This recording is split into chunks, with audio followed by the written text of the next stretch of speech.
రాష్ట్రంలో ఉన్న 4 పార్టీల్లో 3 పార్టీలు ఒకవైపు ఉండి మరొక పార్టీ వైఎస్ఆర్ కాంగ్రెస్ పార్టీ ప్రజల పక్షాన ప్రజల గొంతుకును వినిపిద్దామని చెప్పి అసెంబ్లీలో గత 19 నెలల నుంచి మాకు ప్రధాన ప్రతిపక్ష హోదా ఇవ్వండి, ప్రజల ఆకాంక్షల్ని, ప్రజల కోరికల్ని, ప్రజల అభిప్రాయాల్ని సభ ద్వారా మీ దృష్టికి తీసుకొస్తామని చెప్పి జగన్మోహన్ రెడ్డి గారు ప్రధాన ప్రతిపక్ష పాత్ర కోసం, హోదా కోసం న్యాయ పోరాటం చేస్తూ అనేక సార్లు ఈ రాష్ట్ర ప్రభుత్వాన్ని విజ్ఞప్తి చేయడం జరిగింది.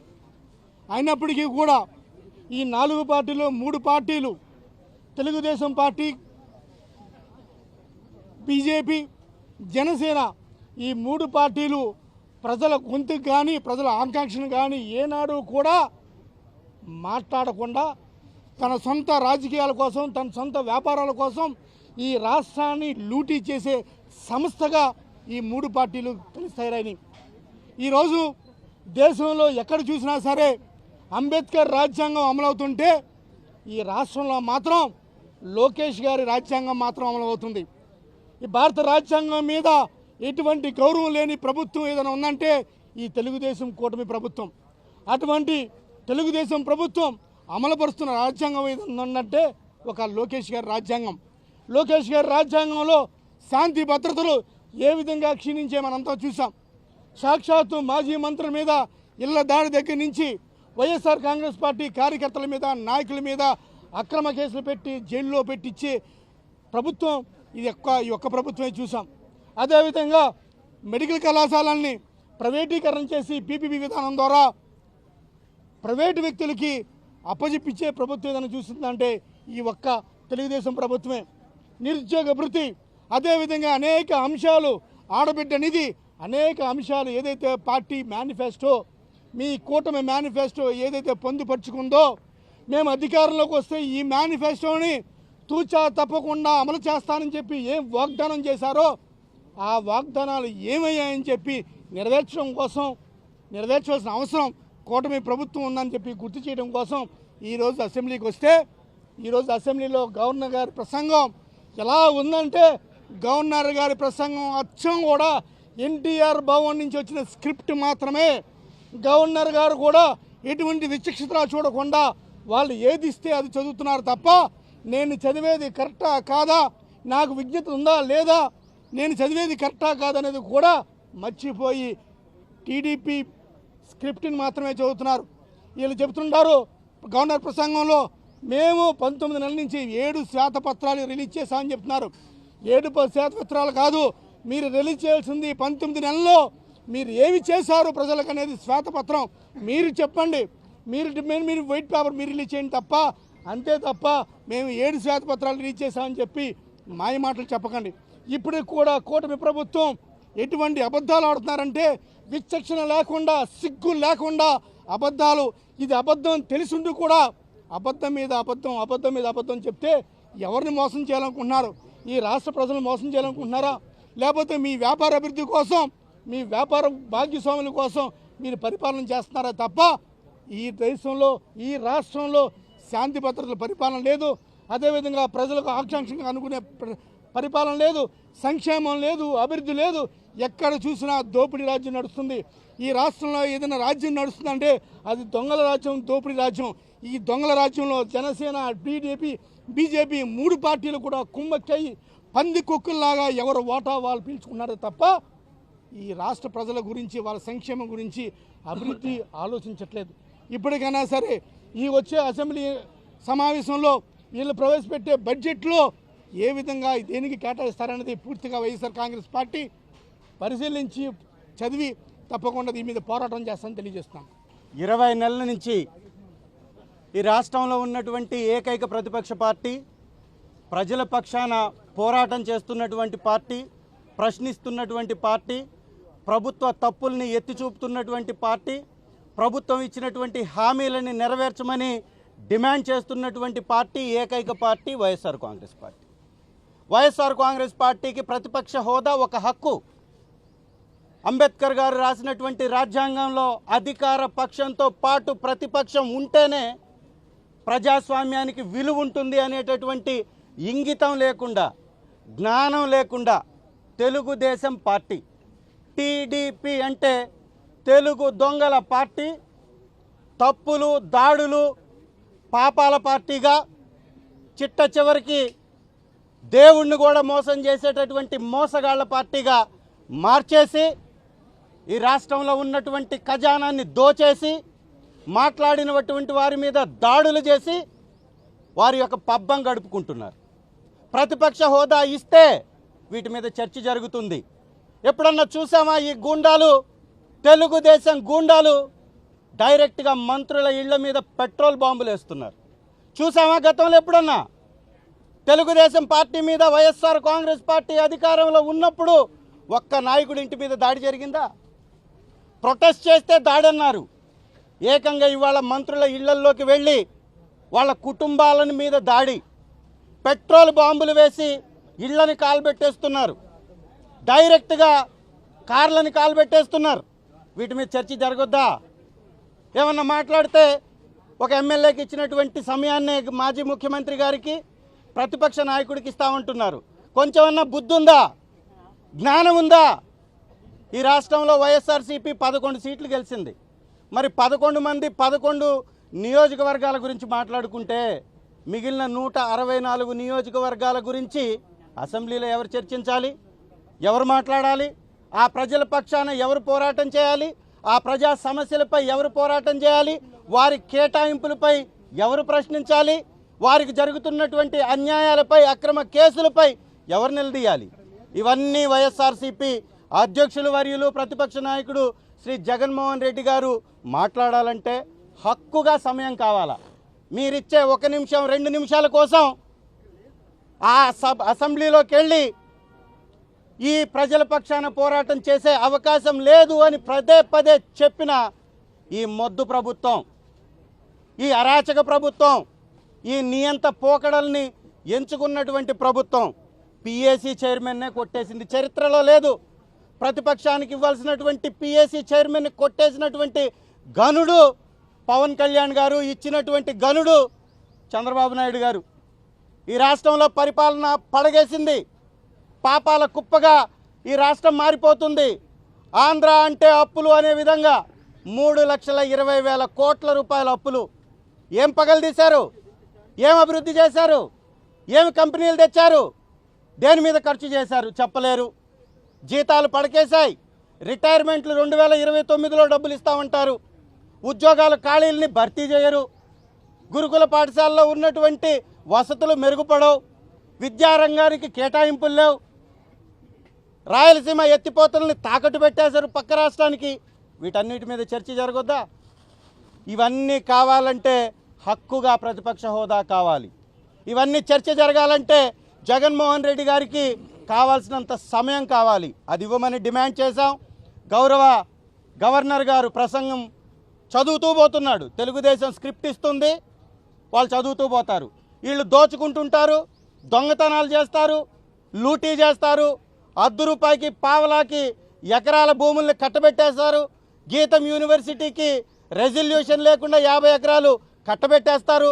ఉర్సా లాంటి ఊరు పేరు లేని కంపెనీలకి 100 ఎకరాలు కేటాయించేస్తారు. వీటి మీద మాత్రం చర్చ జరపరు. అసెంబ్లీకి వస్తే జరుగుతుంది కాబట్టి చర్చ, రాకుండా దాన్ని అడ్డుకునేటటువంటి ప్రయత్నం. శాసన మండలికి వస్తున్నారు, శాసనసభకు ఎందుకు రారంటున్నారు. శాసన మండలికి ప్రతిపక్ష నాయకుడు రాగలుగుతాడా?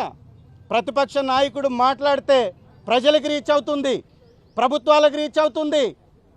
రాష్ట్రంలో ఉన్నటువంటి పరిస్థితులు ప్రజలందరికీ తెలుస్తాయి. ఇది తెలవకుండా చేయడమే ఈ దుర్మార్గపు పరిపాలనకి అవసరం. కాబట్టి చంద్రబాబు నాయుడు ఆ విధమైనటువంటి కార్యక్రమాలు చేస్తున్నారు.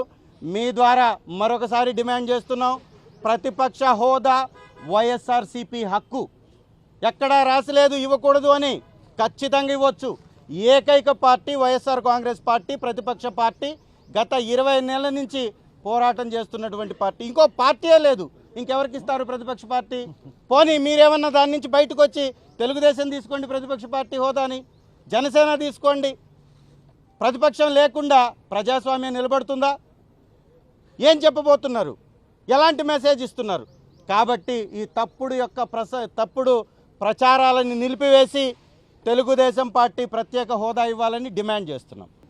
ఈరోజు అసెంబ్లీలో గవర్నర్ స్పీచ్ చూస్తే మొత్తం అబద్ధాల పుట్టగా ఈరోజు 30 పేజీలు గవర్నర్ ప్రసంగాన్ని తయారు చేసి ఈరోజు భారత రాజ్యాంగం చేత నియమించబడ్డ గవర్నర్తోనే అబద్ధాలు అసెంబ్లీ సాక్షిగా పలికిచ్చేటువంటి దుర్మార్గమైన పరిస్థితులు ఈరోజు ఈ రాష్ట్ర అసెంబ్లీలో మనం చూస్తూ ఉన్నాం. మేము అడుగుతా ఉన్నాం, ప్రతిపక్ష హోదా ఇవ్వరు, మీరు ముగ్గురు కలిసి ప్రభుత్వాన్ని నడుపుతూ మళ్ళీ పిఏసీ మీరే తీసుకొని మళ్ళీ ఈ రకంగా అపోజిషన్ లీడర్కి అపోజిషన్ ఇవ్వకుండా కూడా మీరు ప్రజల యొక్క ఆకాంక్షల్ని మీరు ఇచ్చిన హామీల్ని అడగడానికి ఎవరిని లేకుండా చేసుకునే కార్యక్రమం ఈరోజు మీరు చేస్తూ ఉన్నారు. మేము అడుగుతా ఉన్నాం, 3,20,000 కోట్ల అప్పులు తెచ్చారు ఈ 20 నెలల్లో. 3,20,000 కోట్ల రూపాయలు ఎవరి జేబుల్లోకి పోయినాయని చెప్పి మేము అడుగుతా ఉన్నాం. ప్రజల జేబుల్లోకి ఎంత వచ్చినాయి మీరు లెక్క చెప్పండి. గత ప్రభుత్వంలో 2,72,000 కోట్లు ప్రజల ఖాతాల్లోకి నేరుగా వచ్చినాయి అని చెప్పి మేము చెప్తా ఉన్నాం. ఈరోజు ధైర్యంగా మేము తెచ్చిన అప్పు 3 లక్షల కోట్లు అయితే 2,72,000 కోట్లు డైరెక్ట్గా ప్రజల ఖాతాల్లోకి పోయినాయని చెప్పేది మేము గర్వంగా చెప్పుకోగలుగుతాం. ఈరోజు 20 నెలల్లోనే 3,20,000 కోట్లు అప్పు తెస్తే ఎవరి జేబుల్లోకి పోయినాయి అనేది కూడా మీరు గవర్నర్ చేత చెప్పించుంటే బాగుండదని చెప్పి సందర్భంగా మేము అడుగుతా ఉన్నాం. మహిళలు మోసం చేశారు. మహిళలకు ఇస్తానన్నది 18 సంవత్సరాలు నిండిన ప్రతి మహిళకి ఇస్తానన్న మీరు 1,500 రూపాయలు నెలకి ఇచ్చారని అడుగుతా ఉన్నాం. అదేవిధంగా విద్యార్థులకి 2 సంవత్సరాలు కావస్తున్నా నిరుద్యోగ భృతి అని చెప్పి వాళ్ళు నెట్ట నిలువున రెండోసారి ముంచిన ప్రభుత్వం ఈ కూటమి ప్రభుత్వం అని చెప్పి నేను చెప్తా ఉన్నా. అదేవిధంగా ఈ పెన్షన్ల విషయంలోకి వచ్చినప్పుడు కూడా దాదాపు 5 లక్షల పెన్షన్లు కోత పెట్టి 20 నెలల్లో ఒక్క పెన్షన్ కొత్త పెన్షన్ తీసుకొచ్చి మీరు ఇచ్చారా ఈ 3,20,000 కోట్లు అని చెప్పి మేము అడుగుతా ఉన్నాం. ఈ విధంగా అన్ని రంగాల్ని వ్యవసాయ రంగం అయితే అసలు చెప్పుకునే పరిస్థితే లేదు. రైతులు వ్యవసాయాన్ని మానేసి హలో లక్ష్మణ అని పట్టణాలకు వలసలు పోయే పరిస్థితి ఈ 20 నెలల నుంచి చూస్తూ ఉన్నాం. మనం రైతు భరోసా కేంద్రాలు నిర్వీర్యం చేశారు, సచివాలయాలు నిర్వీర్యం చేశారు, గ్రామ వ్యవస్థలు పూర్తిగా అశ్వాసం అయిపోయి ఈరోజు ప్రజలు ఎవరికి చెప్పుకోవాలో అర్థం కాని పరిస్థితుల్లో ఉంటే మీరు ప్రతిపక్షం లేకుండా చేసి వాళ్ళ వాదన బయటికి రాకుండా చేసి ప్రజల యొక్క ఆకాంక్షలను బయటికి రాకుండా చేసి మీరు ఈరోజు ఈ 3 ఏళ్ళు పబ్బం గడుపుకోవాలని చూస్తూ ఉన్నారు. రేపు వచ్చే ఎన్నికల్లో ఏ ఎన్నికలు వచ్చినా సరే ఆంధ్రప్రదేశ్ రాష్ట్రం మొత్తం మిమ్మల్ని ముగ్గురిని మడతపెట్టి బంగాళాఖాతంలో వేసే పరిస్థితులు వస్తాయని చెప్పి ఈ సందర్భంగా చెప్తా ఉన్నాం. ఇంకా మీరు భూముల కేటాయింపులకు వస్తే అసలు నిన్న మేము అడుగుతా ఉన్నాం, ఎక్కడైతే వైజాగ్లో 54 ఎకరాలు కబ్జా పెట్టారు, ఆక్యుపై చేసింది ఒక విద్యాసంస్థ అని చెప్పి గత ప్రభుత్వంలో వాటిని వెలికి తీస్తే ఎంపీ ఆ విద్యాసంస్థల అధినేత ఏం పేరు పెట్టాడు, మేము 1,000 కోట్ల రూపాయల భూమి మాత్రమే ఆక్యుపై చేసాం, దాని విలువ 5,000 కోట్లు కాదని చెప్తున్నాడు. అంటే 1,000 కోట్ల రూపాయల భూములు ఆక్యుపై చేయడానికి మీకు ఏమైనా హక్కు వచ్చిందా? మీరు ఏమైనా పిల్లలకి వైద్యం కానీ విద్య కానీ ఫ్రీగా చెప్తా ఉన్నారా? లక్షల కోట్ల రూపాయల ఫీజులు వసూలు చేస్తూ ఉన్నారు ఈరోజు మీ విద్యాసంస్థల ద్వారా. అలాంటి మీరు 54 ఎకరాలు మేము ఆధీనంలో కబ్జా పెట్టాం, మేము ఆక్యుపై చేసామని చెప్పి మీరే స్వయంగా ప్రకటిస్తూ ఉన్నారంటే ఈ ప్రభుత్వానికి సిగ్గు లేదని అడుగుతా ఉన్నా. మీ కుటుంబానికి ఎన్ని వేల ఎకరాల భూదాహం ఉంది, ఎన్ని వేల ఎకరాలు దారదత్తం చేస్తారని చెప్పి మేము అడుగుతా ఉన్నాం. రేపటి నుంచి అసెంబ్లీలో మీరు రానికపోయినా, మీరు ప్రతిపక్ష హోదా ఇవ్వకపోయినా కౌన్సిల్లో మాత్రం ఏ మంత్రిని ఏ శాఖని వదిలిపెట్టే పని లేదు. రేపటి నుంచి జరగబోయే ప్రతిరోజు ఈ బడ్జెట్లో మీరు ఏవైతే చెప్పారో అవన్నీ అబద్ధాలని మేము నిరూపిస్తాం. ప్రజలు మొత్తం కూడా ఈ రాష్ట్రంలో చూస్తూ ఉన్నారు ఏది నిజం ఏది అబద్ధం. గతంలో ఎన్ని ఉద్యోగాలు వచ్చినాయి, ఇప్పుడు ఎన్ని ఉద్యోగాలు వచ్చినాయి, గతంలో ప్రజలకు ఏం మేలు జరిగింది, ఇప్పుడు ఏం మేలు జరిగింది అనేది మొత్తం కూడా ఈ రాబోయే 21 రోజు 22 రోజుల్లో జరిగే అసెంబ్లీ సెషన్స్లో కౌన్సిల్లో ఎండగట్టి మీ ప్రభుత్వాన్ని ప్రజల ముందు నిలబెడతామని చెప్పి సందర్భంగా నేను తెలియజేస్తా ఉన్నాను. ఏదైతే ఈ రాష్ట్రంలో నడుస్తున్నటువంటి ప్రస్తుత పరిస్థితుల్లో 140 కోట్ల మంది కలియుగ దైవంగా భావిస్తున్నటువంటి శ్రీ వెంకటేశ్వర స్వామి వారి లడ్డూ విషయంలో ఈ దుర్మార్గులు, ఈ కూటమి ప్రభుత్వంలో ఉన్నటువంటి నాయకులు చేసినటువంటి దుర్మార్గాన్ని, తప్పుడు ప్రసారాన్ని సుప్రీంకోర్టు నియమించినటువంటి సిట్టు ద్వారాగా ఏ విధమైనటువంటి కల్తీ జరగలేదు, గొడ్డు కొవ్వు కలలేదు, పంది కొవ్వు కలలేదు, చేప కొవ్వు కలలేదని రిపోర్ట్ ఇచ్చిన తర్వాత దీనిని డైవర్షన్ పాలిటిక్స్ చేయడానికి మా యొక్క మాజీ మంత్రుల మీద, ఇళ్లల మీద, వాహనాల మీద దాడులు చేయడం జరిగింది. చంద్రబాబు గారు ఈ రాష్ట్రంలో దళితులు ప్రశ్నిస్తుంటే దళితులను చంపేస్తున్నారు, బీసీలు ప్రశ్నిస్తుంటే బీసీలు చంపేస్తున్నారు. అదే సందర్భంలో మాజీ మంత్రులు మీరేసినటువంటి తప్పుడు ప్రసారాన్ని ఖండిస్తుంటే మీరు ఉసుగొల్పినటువంటి కార్యకర్తల ద్వారాగా వారిని ధ్వంసం చేస్తున్నారు. ఎన్నాట్ల మీద కూడా మొన్న ఢిల్లీలో నేషనల్ హ్యూమన్ రైట్స్ కమిషన్ కలిసి ఫిర్యాదు చేయడం జరిగింది. ఎస్సీ ఎస్టీ కమిషన్ చైర్మన్ గారిని కలిసి ఫిర్యాదు చేయడం జరిగింది. తొందరలోనే ఇవన్నీ వస్తాయి, మీ రంగాన్ని బయట పెడతాయని చెప్పి సందర్భంగా మనవి చేస్తున్నాను. చంద్రబాబు నాయుడు గారు మీరు ఇప్పటికైనా ఈ లడ్డూ విషయంలో చేస్తున్నటువంటి దుష్ప్రచారాన్ని మానుకోండి. ఎందుకంటే ఈ రాష్ట్రంలో ఉన్నటువంటి 5 కోట్ల ప్రజలతో పాటు ఈ దేశంలో ఉన్నటువంటి 140 కోట్ల మంది ప్రజలు మిమ్మల్ని తిట్టుకుంటున్నారు, అసహించుకుంటున్నారని చెప్పి సందర్భంగా మనవి చేస్తున్నాను. అదే సందర్భంలో మా జగన్మోహన్ రెడ్డి గారు మరి అనేక అంశాల మీద అసెంబ్లీలో మాట్లాడటానికి మీరు అవకాశం ఇస్తే భయమా మీకు చంద్రబాబు నాయుడు గారు అని చెప్పేసి ఈ సందర్భంగా ప్రశ్నిస్తున్నాను. మీరు అవకాశం ఇవ్వండి, అవకాశం ఇచ్చిన దాని మీద మా నాయకుడు నిలదీస్తాడు, దానికి మీరు సమాధానం చెప్పండి అని చెప్పి సందర్భంగా మనవి చేసుకుంటూ, అదే సందర్భంలో ఏదైతే మీరు దాడులు చేస్తున్నారో, ఏదైతే మీరు అకృత్యాలు చేస్తున్నారో, ఏదైతే మహిళల మీద జరుగుతున్నటువంటి అకృత్యాలకి మీరు ఖండనివ్వట్లేదో, చిన్నారుల మీద జరుగుతున్నటువంటి అకృత్యాలకి మీరు ఖండనివ్వట్లేదో, దీని మీద త్వరలోనే ప్రజలు మీకు బుద్ధి చెప్తారు, తగిన గుణపాఠం చెప్తారు చంద్రబాబు నాయుడు గారు, గుర్తుపెట్టుకోండి అని చెప్పి సందర్భంగా మనవి చేసుకుంటూ, ఏమైనప్పటికీ రేపటి నుంచి శాసన మండలిలో మా వైఎస్ఆర్ కాంగ్రెస్ పార్టీ గొంతుగా మేమందరం కూడా ప్రతి విషయం మీద నిలదీస్తాం, ప్రభుత్వాన్ని గట్టిగా అడుగుతాం, మేము అడిగే ప్రశ్నలకి మీ సమాధానం చెప్పాల్సిన పరిస్థితి ఉందని చెప్పేసి ఈ కూటమి ప్రభుత్వం డిమాండ్ చేస్తున్నాం. ఈరోజు గవర్నర్ గారి ప్రసంగం చూసి వచ్చాం. కేవలం కూటమి ప్రభుత్వం యొక్క వాళ్ళు చెప్పింది స్క్రిప్ట్ చదవడం తప్ప గవర్నర్ గారు తన ప్రసంగంలో ఇది వాస్తవమా ఇది అవాస్తవమా అని కూడా ఆలోచన చేయకుండా కూటమి ప్రభుత్వం ఇచ్చినటువంటి స్క్రిప్టును చదవడం తప్ప వేరే ఏమీ చేయలేదు. నేను సూటిగా మీ ద్వారా కూటమి ప్రభుత్వాన్ని అడుగుతా ఉన్నాను, మీరు రాజ్యాంగాన్ని అపహాస్యం చేస్తూ పోతూ ఉన్నారు. అలాగే గవర్నర్ను కూడా, గవర్నర్ స్పీచ్ను కూడా మీ కబ్జాలోకి తీసుకున్నారని చెప్పేసి అడుగుతా ఉన్నారు. గవర్నర్ ప్రసంగంలో సూపర్ 6 అమలు చేసామని చెప్తారు. ఎక్కడ అమలు చేశారు మీరు?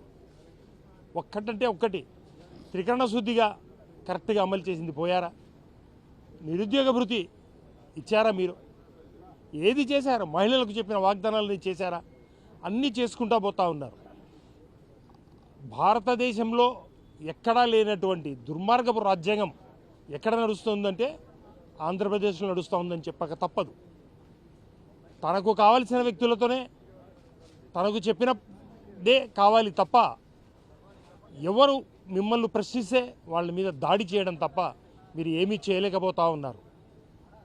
దాడి చేసిన వ్యక్తి 2 మాటలు అంటే వాళ్ళని తీసుకొని పోయి సెంట్రల్ జైల్లో పెడతారు. దాడి కాబడిన వ్యక్తిని, దాడి చేసే వ్యక్తులను మీరు ఏం చేస్తూ ఉన్నారు? స్టేషన్ బెయిల్ తీసి బయటికి పంపిస్తారా? ఇది మీరు చేసే రాజ్యాంగమా? ఇది మీరు ప్రజలకు ఇచ్చే మెసేజా? ఏ రకంగా చేస్తూ ఉన్నారు మీరు? ఒక్క రోజులో 32 కేసులు పెడతారా? ఒకే దాని మీద రిపీటెడ్గా కేసులు పెట్టుకుంటా పోతారా? రాయలసీమ ఎత్తిపోతల పథకాన్ని మీరు నిర్వీర్యం చేసింది వాస్తవం కాదా? తెలంగాణ ప్రభుత్వంలో సీఎం రేవంత్ రెడ్డి గారు క్లియర్గా 4 వాల్స్ మధ్యలో నేను చంద్రబాబు నాయుడుతో మాట్లాడి ఆపించానని చెప్తారు. సిగ్గు వేయలేదా మీకు? ఎంత హీనాతిహీనంగా చేస్తూ ఉన్నారు. రైతులను కూడా మోసం చేస్తూ ఉన్నారు. ఎంతో అవసరమైనటువంటి రాయలసీమ లిఫ్ట్ ఇరిగేషన్ స్కీమ్ను మీరు అభాసు పాలు చేస్తారా? జగన్మోహన్ రెడ్డి గారు 70% 80% క్లియర్ అయిన దాన్ని మీరు నేషనల్ గ్రీన్ ట్రిబ్యునల్లో ఉంది అని చెప్పేసి ఆ వాదనలు నిరూపించకుండా దాన్ని పక్కన పడేస్తారా? మళ్ళీ మీరు నిస్సెగ్గుగా 22 టీఎంసీలు అవసరమని చెబుతారా? 2 లక్షల పైచీలకు ఎకరాలు అవుతా ఉంటే మీకు కనపడలేదా? రైతుల గోడు వినపడడం లేదా మీకు? కేవలం దోచుకోవడం తప్ప మీరు ఏమీ చేయలేదా? ఈ గవర్నర్ గారి ప్రసంగంలోనే మాకు అర్థమవుతా ఉంది రాబోయే బడ్జెట్ ఎంత నిస్సారంగా ఉంటుంది అనే దానికి క్లియర్గా తెలుస్తూ ఉంది. ఇన్ని లక్షల కోట్ల రూపాయలు అప్పు చేశారు. ఎవరికైనా మేలు జరిగిందా? పేద ప్రజలకు మేలు జరిగిందా? ఒక్క డెవలప్మెంట్ యాక్టివిటీ మీరు చేయడం జరిగిందా? పీపీ విధానంలో అన్నిటినీ ధారదత్తం చేయడం, మీకు కావాల్సిన వ్యక్తులకు ఇవ్వడం తప్ప మీరు ఏమన్నా ప్రజలకు మంచి చేయడం పోయారా? ఈ బడ్జెట్లో జరిగినటువంటి రాబోయే బడ్జెట్లో 14వ తేదీ బడ్జెట్ సబ్మిట్ చేస్తూ ఉన్నారు. దాంట్లో కూలంకుషంగా వివరాత్మకంగా మేము దాన్ని చదివి దాంట్లో ఉండే వాటినన్నింటినీ మా కౌన్సిల్లో వివరంగా పోరాడతాము. మీరు ప్రతిపక్ష హోదా కూడా ఇవ్వరు. ఎందుకు ఇవ్వరు అంటే టైం ఇవ్వాల్సి వస్తుంది కాబట్టి. అన్ని రకాలుగా మీరు తొక్కుతూ ఉన్నారు, రాక్షస రాజ్యం పరిపాలిస్తూ ఉన్నారు చెప్పేసి మేము ఈ బడ్జెట్ను ఈ కౌన్సిల్లో ఎదుర్కొని దానికి ధీటుగా మేము సమాధానం చెప్తామని చెప్పి తెలుపుతాము. పోతిరెడ్డిపాడు హెడ్ రెగ్యులేటర్కి అంటే రాయలసీమ ప్రజల్ని దగా చేస్తూ తెలంగాణకి అప్పచెప్పిన సీఎం గారిని ఏమనాలి అంటే పోతిరెడ్డిపాడు హెడ్ రెగ్యులేటర్ గురించి కానీ దానికి ఒకే ఒక్క నాయకుడు దానికి సపోర్ట్ చేయడం అంటే ఆ రోజు వైఎస్ఆర్ గారు, ఈరోజు జగన్మోహన్ రెడ్డి గారు. ఈ కుటుంబం మాత్రమే పోతిరెడ్డిపాడు ప్రాజెక్టుకి హెడ్ రెగ్యులేటర్కి నిజంగా సేవ చేసిందని నమ్మాలి. కానీ ఈరోజు చూస్తే కన్నా మన గవర్నర్ గారి ప్రసంగం ఏదో చిలక పలుకులు అంటే అటు నుంచి ఏమొచ్చిన తెలుగుదేశం పార్టీ నుంచి ఉమ్మడి నుంచి అదే పలుకుతున్నారు. అన్ని 3 లక్షల కోట్ల అప్పులు అయింది కదా, అది ఏమైంది? ఎవరు సమాధానం చెప్పడం లేదు. చూస్తే కనుక అన్ని విధాలు ఏమేమి హామీలు ఇచ్చారో అన్నీ కూడా ఏ ఒక్కటి నెరవేర్చిన పరిస్థితి. దానికి అడుగుతారేమో అని ప్రతిపక్ష హోదా లేకుండా చేయడం జగన్మోహన్ రెడ్డి గారికి, వైఎస్ఆర్సీపీకి చేసుకున్న ఒక పద్ధతి. ఈరోజు private medical colleges PPP model అంటూ మామూలు ప్రజలను దగా చేస్తున్నారు. ఎందుకంటే పీపీపీ మోడల్లో ఏముంది, ప్రజలు అంటే ప్రభుత్వ సొమ్ముని పేదవాడికి ప్రైవేట్ వాడికి దోచిపెట్టాడు. కానీ ఈరోజు చూస్తే కన్నా ఇప్పుడు ఉస్మానియా హాస్పిటల్ ఉంది, లేదా గాంధీ హాస్పిటల్ ఉంది, ఉచిత వైద్యం, అలాగే సీట్లు ఉచితం, 10-15 వేల రూపాయలు ఫీజు ఉంటుంది. కానీ అదే ప్రైవేట్ హాస్పిటల్లో కోట్ల రూపాయలు, ఎంబీబీఎస్కి 1 కోటి, ఎంఎస్కి 1 కోటి, అలాగే సోర్షిలకు 1 కోటి, కోట్ల రూపాయలు ఎంతమంది బీద ప్రజలు పెట్టుకోగలరు? ఈవెన్ మిడిల్ క్లాస్ చాలామంది టీచర్స్, అప్పర్ మిడిల్ క్లాస్లో ఒక ఇంట్లో ఒకరిని డాక్టర్ చేసుకోవాలని కోరిక ఉంటుంది. దానికి ఈరోజు కొట్టేయడం జరిగింది. ఎందుకంటే ఏ ఒక్కరు కూడా అంటే ఈ అసమానతలు పెరుగుతాయి. అంటే ఉండి ఆ 5% ఎవరు అప్పర్ లెవెల్లో ఉంటారు వాళ్ళే పిల్లలే డాక్టర్ ఇంజనీర్ అవుతారు, కానీ మామూలు డాక్టర్ ఇంజనీర్ అయ్యే పరిస్థితి లేదు. కాబట్టి తప్పకుండా చంద్రబాబు నాయుడు గారు ఈ విషయంలో కొంచెం మసిపూసి మారేడుగా చేస్తున్నారు. కానీ ఆయన పట్టు వీడకుండా చేయడం చాలా దారుణం, మామూలు ప్రజలకు జరిగే పెద్ద అన్యాయం అని ఈరోజు నేను నొక్కొక్కానిస్తున్నాను. అలాగే ఈరోజు ఒక కార్పొరేట్ వైద్యం మామూలు ప్రజలకి ఒక పైసా ఖర్చు లేని నాణ్యమైన వైద్యం కార్పొరేట్ హాస్పిటల్లో ఆ రోజు రాజశేఖర రెడ్డి గారు కల్పిస్తే ఆరోగ్య పేరుతో ఈరోజు దాన్ని పక్కన పెట్టారు. 3,000 కోట్ల పైన ఈరోజు బకాయిలు ఉన్నాయి, అడిగితే సమాధానం లేవు. కానీ స్వయాన ఈరోజు బీదవాడికి వైద్యం అందే పరిస్థితి లేదు. అంటే ఎంతో హార్ట్ ఆపరేషన్ అయితే కిడ్నీ ఆపరేషన్ అన్నీ జరుగుతున్నాయి. ఈరోజు మూలపడి ప్రైవేట్ హాస్పిటల్ పక్కన నెట్టేసి డబ్బులు కలెక్ట్ చేసే పరిస్థితి ఉంది. ఎందుకంటే ప్రభుత్వం దానికి శుభ్రంగా పట్టించుకోలేదు. అది అలా పెండింగ్ ఉన్నప్పుడు కూడా మళ్ళీ మేము ఇన్సూరెన్స్కి ఇస్తూ ఉంటారు. ఇన్సూరెన్స్ అంటే 50% క్లెయిమ్ రేట్ ఉంటుంది.